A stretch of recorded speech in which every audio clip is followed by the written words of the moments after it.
Olá, agora na nossa oitava aula nós vamos ver como funciona a plotagem de gráficos no Octave. Então, o Octave é uma ferramenta muito útil e muito fácil de você plotar gráficos. Então, se você está trabalhando com estatística e precisa de um gráfico para relacionar os dados, ou se você está trabalhando com algo mais complexo, com uma previsão de carga, ou a curva de magnetização de um transformador, o treinamento de uma rede neural, e você precisa de um gráfico para ajudar a visualizar a sua questão, né, aquilo que você está trabalhando, nós podemos utilizar isso através desses comandos bem simples para gráficos. Então, nós temos o comando plot e o stem.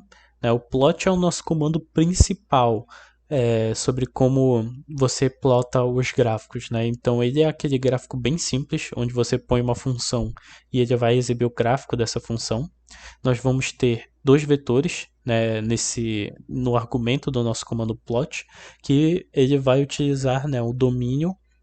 Nós vamos usar uma função da forma de domínio e imagem, né, como eu já mostrei anteriormente. Nós não vamos utilizar variáveis simbólicas, então eu tenho a variável que vai ser o domínio da nossa função, vai possuir um valor, né, vai ser um vetor onde cada elemento é um dos valores do domínio daquela função, e o nosso vetor função vai ser justamente o valor correspondente para cada elemento do domínio. Então, vai ser a nossa imagem. Então ele vai exibir todos esses pontos, né? Ele vai cruzar x e y e ele vai conectar todos esses pontos formando uma função. Nós temos o stem que vai funcionar da mesma forma, né, com o argumento, só que ao invés de conectar esses pontos, ele vai transformar cada valor de x em um vetor de altura y. Então esse vetor ele vai possuir uma componente do eixo das abscissas nula e ele vai possuir só a ordenada. Então ele vai existir em um ponto e ele vai ter uma altura e a gente chama isso de discretização, né, de um sinal discreto. Outros comandos que podem ser usados, esses são mais usados para estatística, né? Então nós temos o bars, que cria um vetor em barra. Nós temos o stairs, que cria vetores em escada. Então ele seria onde você tem um salto, né? Uma função sinal, então ele vai possuir um valor e de repente ele vai saltar para outro valor. Ele não vai ter uma transição para aquele valor, não vai ter uma curva ou uma linha que vai subindo de um valor para o outro, não, ele vai ser só o salto. E nós temos o pie, né, que pie em inglês significa torta, mas aqui a gente costuma chamar de gráfico em pizza. Então, nós temos um gráfico, né, onde cada componente o nosso argumento vai ser um vetor, cada componente desse vetor vai ser uma porcentagem, né, cada elemento dele vai ser uma porcentagem da fatia, né? Então, se eu tenho 5 elementos, significa que esse gráfico vai possuir 5 fatias, e cada valor desse vetor cada valor desses elementos vai ser a porcentagem da fatia correspondente. Por isso é importante que, aliás, a única obrigação para esse comando funcionar é que o vetor os valores do vetor somados devem dar 100, né, para ser 100% da pizza. E compass cria um diagrama polar, né? Então, quando a gente insere um número complexo nele, ele vai criar um gráfico onde eu vou exibir esse número complexo na sua forma exponencial. E eu tenho também o log-log e o semilog de x e semilog de y. O log-log vai criar um vetor utilizando escala logarítmica para os dois eixos, e os semilogs vão criar um gráfico com escala logarítmica para apenas um dos lados. Agora, vendo alguns exemplos baseados neles, primeiramente eu vou criar uma função que eu vou chamar de, no caso a minha variável independente eu vou chamar de x, e ela vai de menos 10 até 10, né, com a amostragem de 1, ou seja, vou ter um valor que é 10 e um valor menos 10, depois eu vou ter menos 9, depois eu vou ter menos 8, e ele vai ficar com essa taxa de amostragem, né? Se eu quisesse um gráfico mais detalhado, eu colocaria uma taxa de amostragem de, por exemplo, 0.1, E aí eu teria menos 10, depois menos 9,9, depois menos 9,8, menos 9,7, por aí vai. Mas eu quero um que seja mais simples, ele tenha taxa de amostragem 1. Então esse é o domínio da nossa função.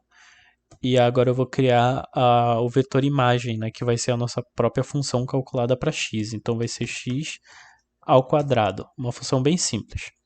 E agora eu vou plotar ele, né, eu vou plotar esse gráfico e eu tenho aqui o vetor que vai estar no eixo das abscissas e o vetor que vai estar no eixo das ordenadas. Então eu sei que cada valor eu vou cruzar, né, esses valores, então eles têm que possuir o mesmo número de elementos.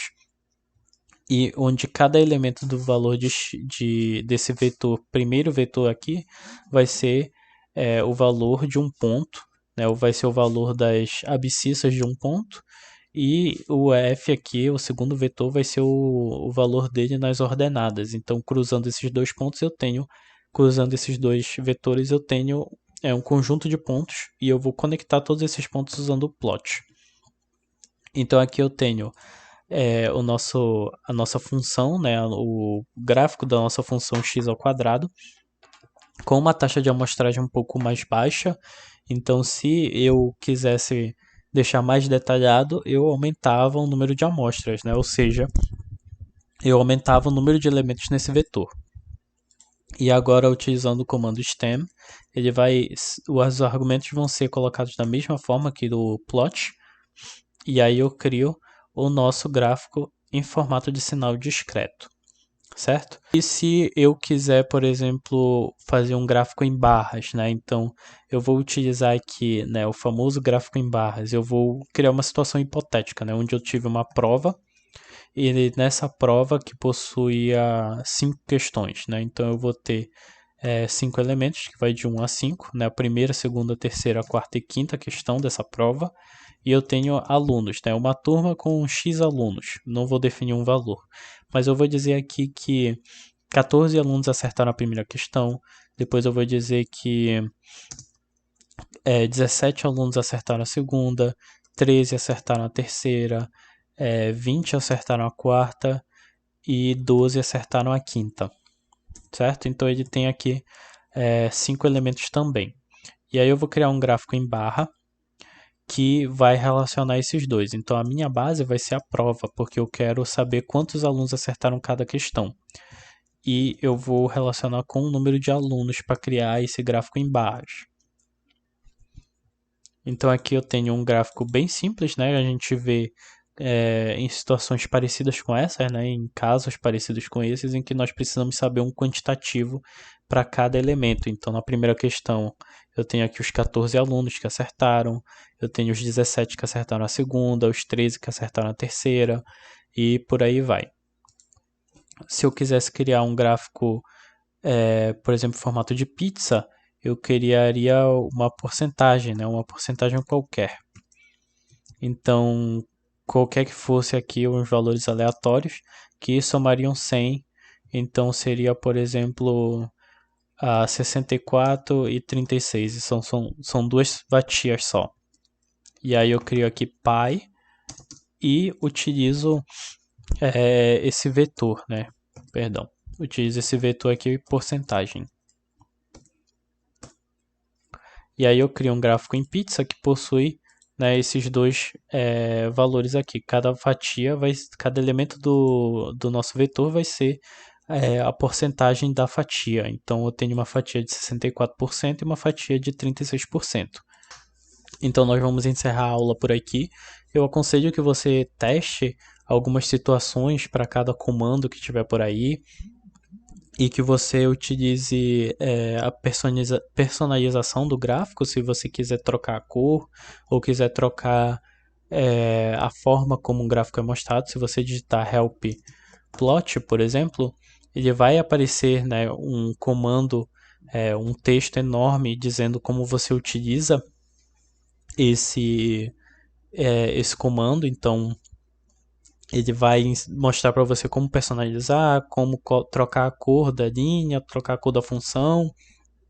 Então é muito importante que você saia testando, saia experimentando, e eventualmente você vai ser um profissional nisso e vai estar usando para plotar qualquer gráfico que você quiser.